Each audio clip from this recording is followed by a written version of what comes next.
आम्हाला वाईट वाटणं स्वाभाविक आहे, कारण काहीही असलं म्हणजे ते प्रचंड ज्येष्ठ नेते आहेत, परंतु एक इथिक्स म्हणून जर तुम्ही आम्हाला मित्र मानत आहात तर आमचा मित्र ज्याने आमचं पक्षाचं नाव चिन्ह एका वेगळ्या महाशक्तीच्या सहाय्याने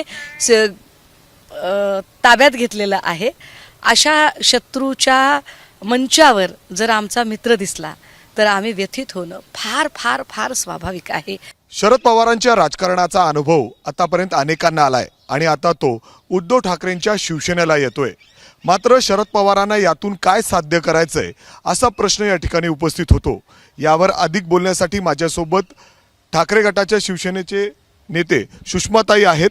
ताई, ज्या पद्धतीने शरद पवारांनी दिल्लीमध्ये एकनाथ शिंदेंचं कौतुक केलं त्याबद्दल तुम्हाला काय वाटतं? संजय राऊतांनी अगदी काही वेळापूर्वी त्याच्याबद्दल प्रचंड नाराजगी व्यक्त केली. आदरणीय पवार साहेब हे खूप ज्येष्ठ नेते आहे. समाजकारण, धर्मकारण किंवा साहित्य, संस्कृती, कृषी, सामाजिक चळवळी अशा सर्व क्षेत्रामध्ये त्यांचे मित्र आहेत आणि त्यामुळे सर्व पक्षात सुद्धा त्यांचे मित्र आहेत. जसे शत्रू आहेत तसे सर्व पक्षात मित्रही आहेत. त्यामुळे त्यांच्या भूमिका बऱ्याचदा परस्पर विरोधी वाटत राहतात. किंबहुना मी आपल्याला एक उदाहरण दिलं पाहिजे की पुण्यामध्ये जेव्हा टिळक पुरस्कार द्यायचा होता आणि नेमका मणिपूरचा मुद्दा प्रचंड गाजत होता आणि त्यावेळेला सगळे लोक रस्त्यावर आले होते, विशेषतः प्रशांत जगतापसह पवारसाहेबांची राष्ट्रवादी काँग्रेससुद्धा रस्त्यावर आली होती. परंतु त्याच कार्यक्रमाच्या पुरस्कार वितरण सोहळ्याला पवारसाहेब उपस्थित होते. त्यामुळे पवारसाहेबांच्या भूमिका तशा प्रचंड अनाकलनीय असतात. परंतु आमची अडचण अशी आहे की आमचं कसं ओपन किचन आहे, आमच्याकडे असं फार आडपडद्याने काही राजकारण होत नाही. आम्ही थेट भिडतो, आम्ही थेट लढतो, आमच्याकडे जे शिस्त ते दिसतं. त्यामुळे आम्हाला राग आल्यावर आम्ही निष्कपटपणे तो राग व्यक्त सुद्धा करतो. निश्चितपणे आम्हाला वाईट वाटणं स्वाभाविक आहे, कारण काहीही असलं म्हणजे ते प्रचंड ज्येष्ठ नेते आहेत, परंतु एक इथिक्स म्हणून जर तुम्ही आम्हाला मित्र मानत आहात तर आमचा मित्र ज्याने आमचं पक्षाचं नाव चिन्ह एका वेगळ्या महाशक्तीच्या सहाय्याने ताब्यात घेतलेलं आहे, अशा शत्रूच्या मंचावर जर आमचा मित्र दिसला तर आम्ही व्यथित होणं फार फार फार स्वाभाविक आहे. आणि पण ते आम्ही व्यथित झालोय आणि आम्ही ते मनात ठेवू कुचकेपणाने किंवा कोणीतरी सांगतं टप्प्यात आल्यावर काय ते असलं आमच्याकडे काही नसतं. आमच्याकडे आलं म्हणाला आम्ही बोलून टाकलं. त्यामुळे राऊत साहेबांची प्रतिक्रिया ही निष्कपट प्रतिक्रिया आहे, हे कृपया समजून घ्या. राऊत साहेब जे बोलले तेच उद्धव ठाकरेंच्या देखील मनात आहे असं समजायचं? नाही, मला असं नाही वाटत. काय आहे की प्रत्येकाची व्यक्त होण्याची एक पद्धत असते. राऊत साहेबांची व्यक्त होण्याची पद्धत अत्यंत सडेतोड आहे किंवा परिणामांची चिंता न करता ते फार रोखठोकपणे सामोरे जातात. परंतु तशीच सगळ्यांची पद्धत असेल व्यक्त होण्याची असं सांगता येत नाही. उदाहरणार्थ बघा, अजितदादा कसे सगळ्यांना मिळून मिसळून घेतात, परंतु अजितदादांचे काही प्रवक्ते अत्यंत वाचाळ आहेत की त्यांना काही बोलायचा काही आचपेचच राहत नाही, त्यांना कळत नाही की आपण काय बोलतोय आणि काय नाही ते. तर त्यामुळे मला नाही वाटत की अशाच पद्धतीने सगळे व्यक्त होतील. व्यक्त होण्याची प्रत्येकाची पद्धत वेगळी असू शकते. संजय राऊतांनी ज्या पद्धतीने वक्तव्य केलं त्याच्यामध्ये जर आपण बघितलं तर पवारांबद्दल हे असं करायला नको होतं. शरद पवारांनी एकनाथ शिंदेंचं सत्कार जे केलेलं आहे ते कदाचित ते टाळता त्याला येऊ शकलं असतं, कारण तेच बाबत आम्ही म्हणजे अजित पवारांच्या बाबतीत करतो. त्यांचं असं म्हणणं होतं, जरी जसं शिंदेंनी उद्धव ठाकरेंची शिवसेना फोडली तसंच अजित पवारांनी देखील शरद पवारांची संपूर्ण राष्ट्रवादी फोडली आणि ते सगळं आता उद्धव ठाकरेंच्या सगळ्यांकडून मेंटेन केलं जातंय. ते तशा पद्धतीने होते आणि पवारांकडून ते होताना दिसत नाही. मी म्हटलं ना की पवारसाहेबांच्या भूमिका अनाकलनीय असतात. पवारसाहेबांना हे टाळता आलं असतं का?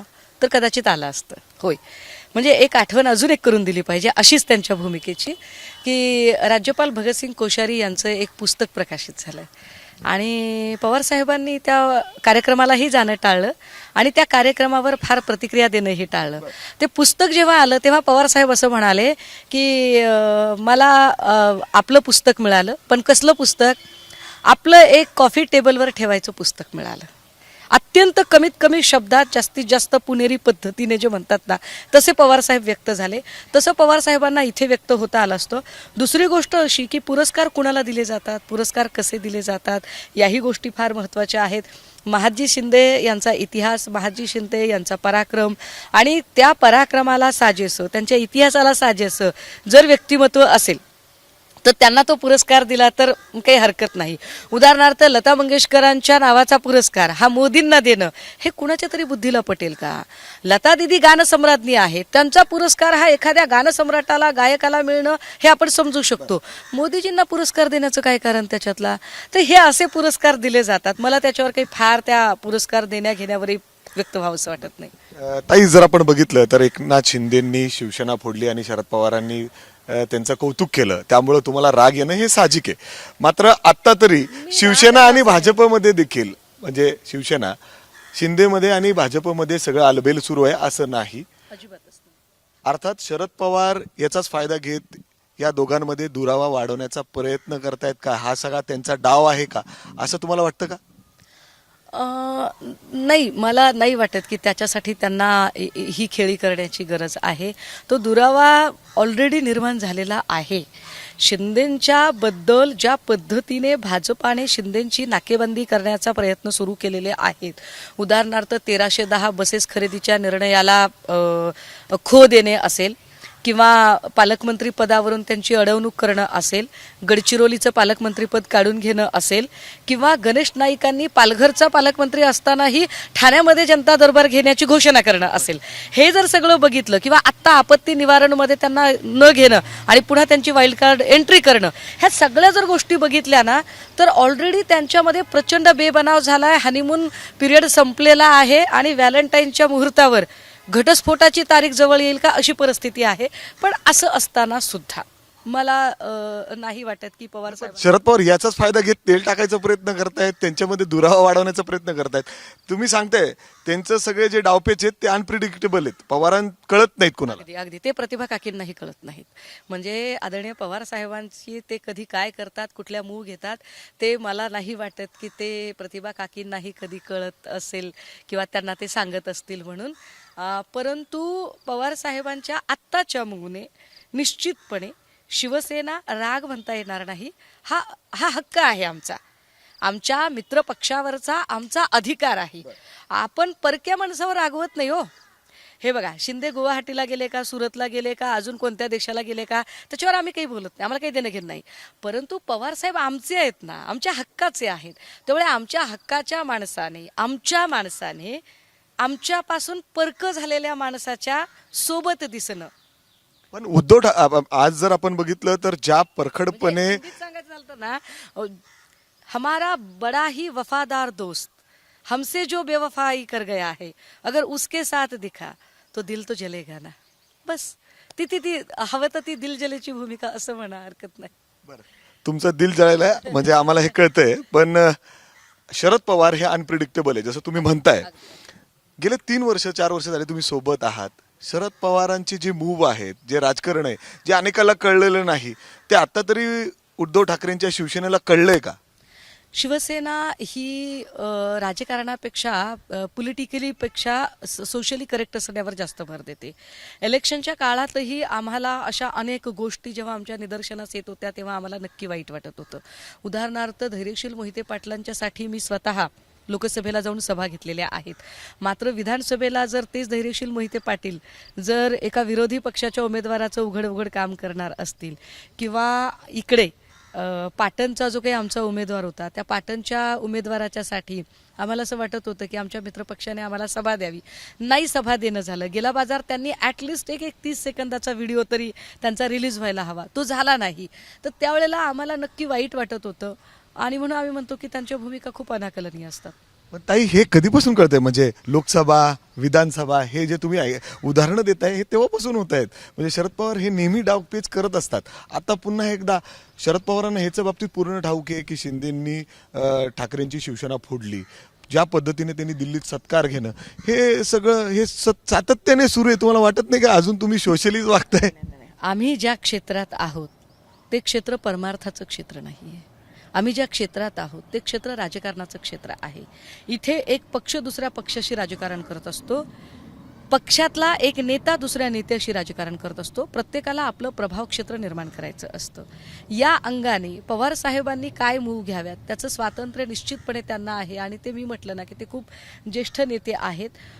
परंतु हे आमच्या लक्षात येत नव्हतं का किंवा आलं नाही का वगैरे जे आपण म्हणताय, तर मला असं वाटतं की बऱ्याचदा बऱ्याच गोष्टी जरी लक्षात आल्या किंवा लक्षात येत नसल्या तरी त्या लेट गो करायच्या असतात. कुठल्या गोष्टीवर व्यक्त व्हावं, कुठल्या गोष्टीवर व्यक्त होऊ नये याचं सुद्धा एक गणित ठरलेलं असतं. आजच्या गोष्टीवर व्यक्त होणं अपरिहार्य होतं असं जर राऊत साहेबांना वाटत असेल तर ते व्यक्त झालेले आहेत. शेवटचा प्रश्न विचारतो, महाविकास आघाडीचं भवितव्य काय वाटतं? राष्ट्रवादी म्हणजे अर्थात शरद पवार, शिवसेना उद्धव ठाकरेंची आणि काँग्रेस हे आता येणाऱ्या निवडणुका एकत्र लढतील का एकटे एकटे लढण्याची पूर्ण तयारी झालेली आहे? काय ज्या पद्धतीने आता मूव्ह दिसत आहेत त्यावरून काय वाटतं? नाही, मला असं काही वाटत नाही. लक्षात घ्या, मी म्हटलं की पवार साहेब आमचे आहेत, आमच्या हक्काचे आहेत. हक्काच्या माणसांवर लोक रागावत असतात, त्यामुळे तो काही मुद्दा नाहीये.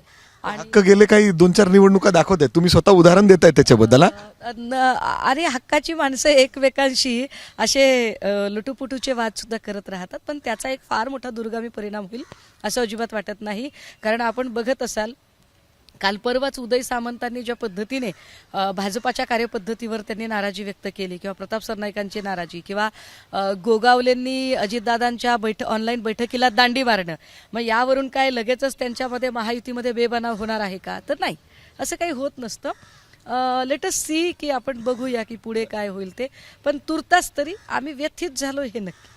तुम्ही व्यथित झालात तर दुसरीकडे संजय राऊतांनी पत्रकार परिषद घेत शरद पवारांबद्दल नाराजगी व्यक्त केलेली आहे. जरी सुषमाताई म्हणत असले की शरद पवार आमचे जवळचे आहेत आणि त्यांचं हे स्मित हास्य बरंच काही सांगून जाणारं आहे. सुषमाताईंनी देखील या संदर्भात नाराजगी व्यक्त केलेली आहे. ज्या पद्धतीने शिंदेंनी ठाकरेंची शिवसेना फोडली, चिन्ह पळवलं आणि त्यानंतर आता शरद पवारांनी त्यांचा कौतुक केलं, हे करायला नको होतं अशी भूमिका या ठिकाणी सुषमाताई अंधारे व्यक्त करतायत.